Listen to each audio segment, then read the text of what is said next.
देख लेना, मैं एक दिन घर छोड़कर चली जाऊंगी, तब तुम लोगों को मेरी कीमत पता लगेगी। बड़बड़ाते हुए नीता अपने घर से काम करने के लिए बाहर निकल गई। नीता की इस चेतावनी का उसके माता पिता और भाई बहन पर कोई असर नहीं पड़ता था, क्योंकि वे जानते थे कि वह अगर घर छोड़कर जाएगी तो जाएगी कहाँ, आना तो वापस ही पड़ेगा। आजकल नीता यह ताना अक्सर अपने माता पिता को देने लगी थी। वह ऊब गई थी उनका पेट पालते पालते। आखिर कब तक वह ऐसी बेरस जिंदगी ढोती रहेगी। उसकी अपनी भी तो जिंदगी है, जिसकी किसी को चिंता ही नहीं है। नीता के अलावा उसकी दो बहनें और एक भाई भी था। बाप किसी फैक्ट्री में मजदूरी करता था, लेकिन अपनी कमाई का सारा पैसा शराब और जुए में उड़ा देता था। महज 10 साल की उम्र में ही नीता ने अपनी माँ ममता के साथ घरों में झाड़ू पोछा और बर्तन साफ करने के काम में हाथ बटाना शुरू कर दिया था।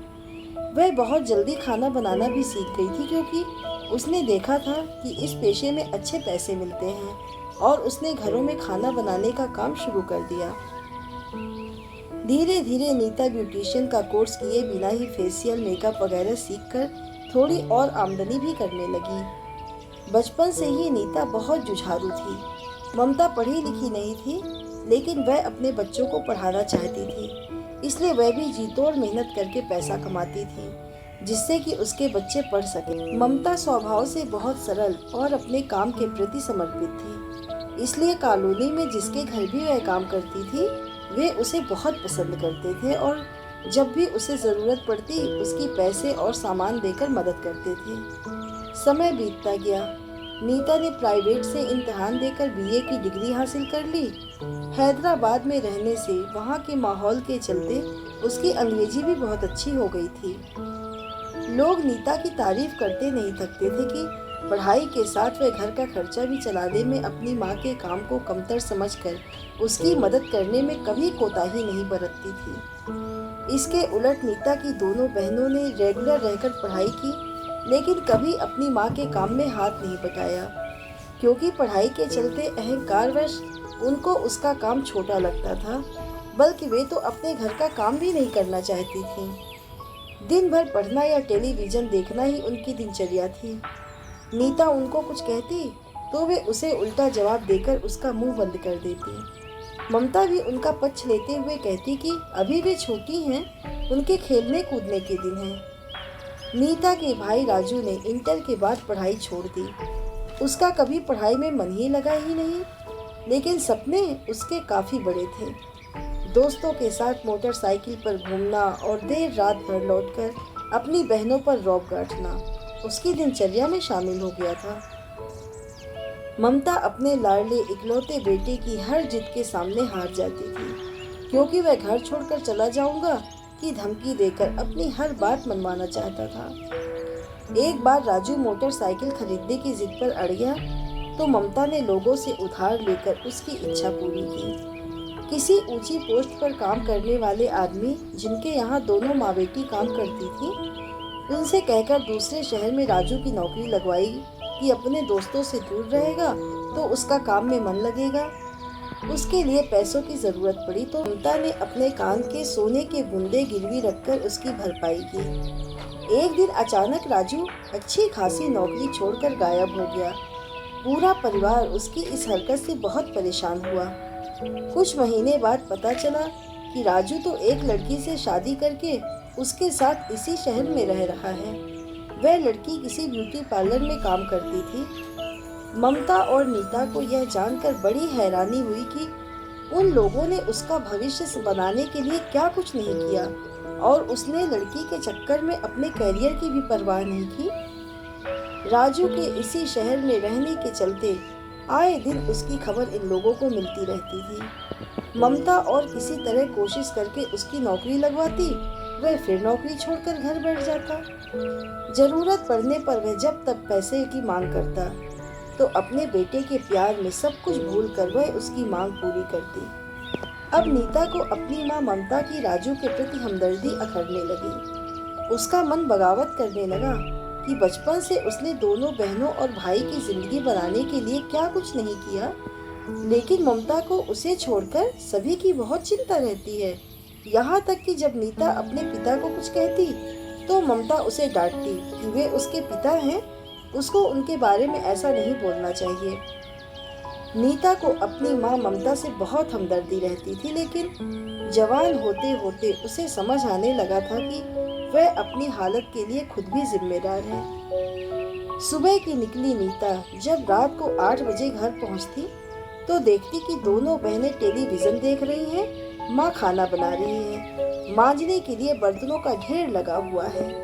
तो उसका मन गुस्से से भर उठता, लेकिन किसी को भी कुछ कहने से फायदा नहीं था और वह मन महसूस कर रह जाती थी। नीता ने अब बीएड भी कर लिया था और वह एक स्कूल में काम करने लगी थी, लेकिन उसने खाली समय में घरों के काम में माँ का हाथ बटाना नहीं छोड़ा था।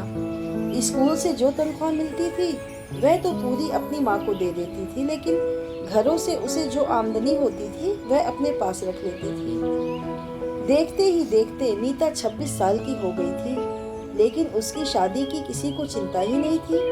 पर उसने अपने भविष्य के लिए सोचना शुरू कर दिया था और मन ही मन घर छोड़ने का विचार करने लगी।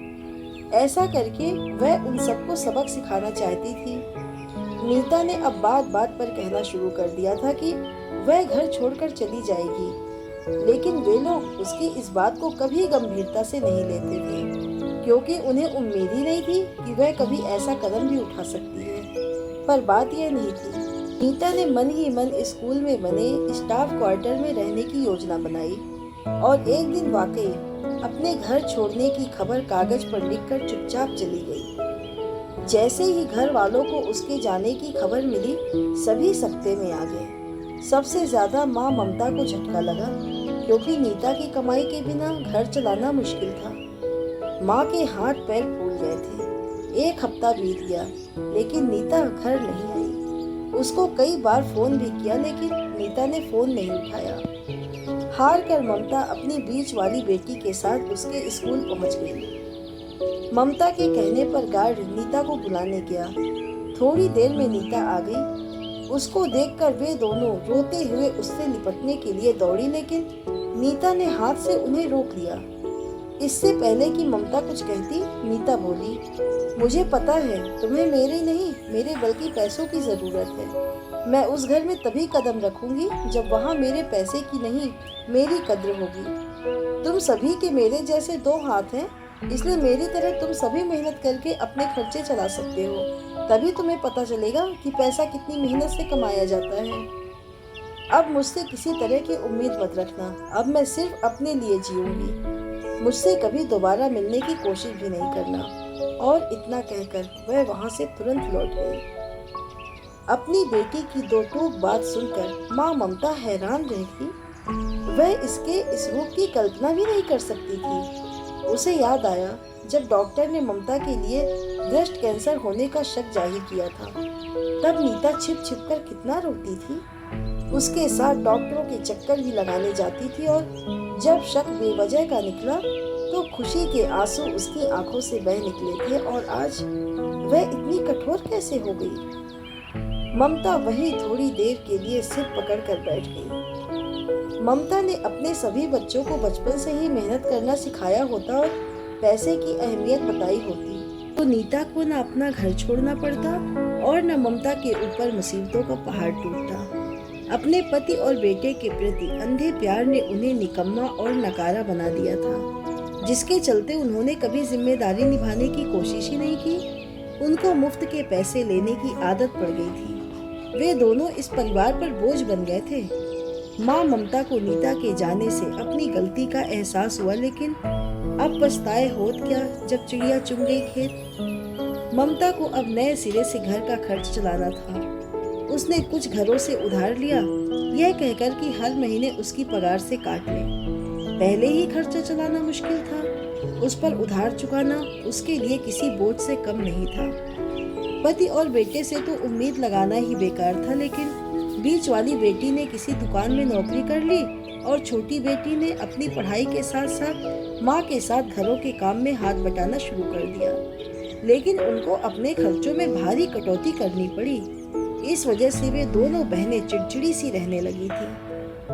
नीता के स्वभाव और उसको अपने काम के प्रति निष्ठावान देखकर उसके एक सहयोगी ने उसके सामने शादी का प्रस्ताव रखा तो उसने हामी भरने में बिल्कुल भी देरी नहीं लगाई। शादी के बाद नीता ने घर और स्कूल की जिम्मेदारी बखूबी निभाकर सबका मन मोह लिया और सुखी जिंदगी जीने लगी। नीता ने जो कदम उठाया उससे उसकी जिंदगी में तो खुशी आई ही, बाकी सबको भी कम से कम सबक तो मिला कि मुफ्त की कमाई ज्यादा दिनों तक हजम नहीं होती। हो सकता है कि भविष्य में ममता का परिवार एकजुट हो जाए, जिससे उन्हें गरीबी के दलदल से बाहर निकलने का रास्ता मिल जाए।